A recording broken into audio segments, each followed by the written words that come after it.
The 6 rules of tenant screening. Hi, I'm Nate with Key Renter, and whether you're a landlord, an investor, someone who is considering buying rental properties, these 6 rules will be foundational for you to be able to find great tenants for your properties. And we recommend that you follow them and that you abide by them every time that you're looking to fill one or all of your rental properties. And so let's jump right into it. The first one is don't trust your gut. You'd be surprised how many times we've heard from landlords that have been managing on their own where they say, you know what, my tenant hasn't paid me in 3 months and they've trashed the house. But when we moved them in, we just felt so great about them.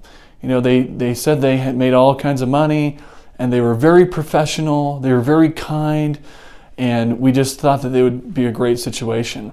We've heard that many times. And it's just not worth the risk. Now, sometimes this does pan out, but I would say it's more the exception and not the norm. Number 2, write your process. Have a screening process where you have a checklist of different things that you're going to be measuring against the application and things that you're verifying. Write down your process. Write down what sort of credit score they need to have. Write down whether or not you're going to allow them to have X amount of negative trade lines, or what debt to income ratio, or what sort of rental history they need to have. Write down everything that you're using to screen these tenants. Here's our example screening checklist.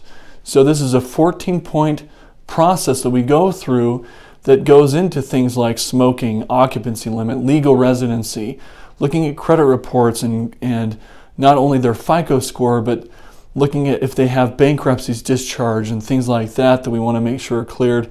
Their debt to income ratio, income and employment, do they exceed the limit on how much rent they need or how much income they need to make for that rental amount?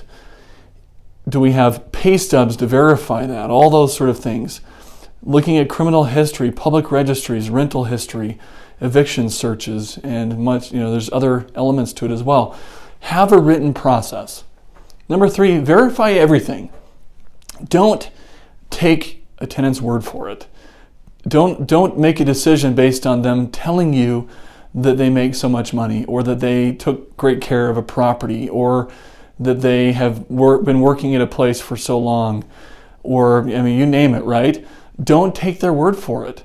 They could be very trustworthy, and that's great. But in this world, we need to verify what people say to protect ourselves. So verify everything. Get their pay stubs.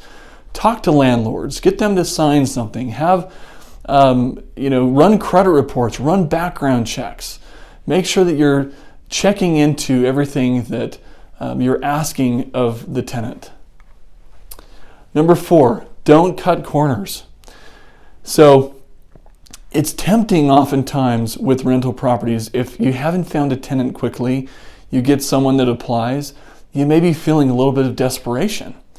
If you have red flags that pop up on their application, on their credit reports, that go against your process and your checklist, and you're marking things as bad or no on your scorecard for the tenant, don't cut corners. Don't allow that.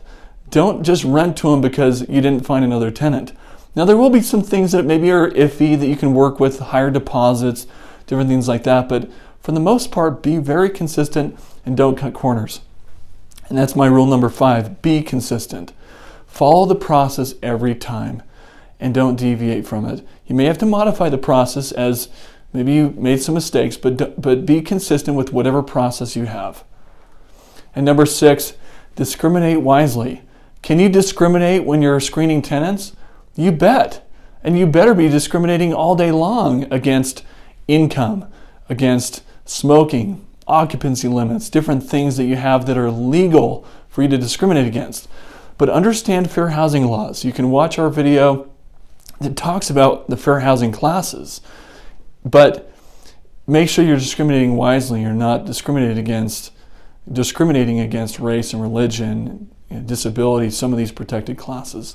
So I hope this is helpful for you. If you have questions, feel free to reach out to us. We're happy to answer any specific questions that you might have. We can even look at your situation if you happen to be having a challenge with screening a tenant or looking at an issue that may have come up in the past. And thanks for watching.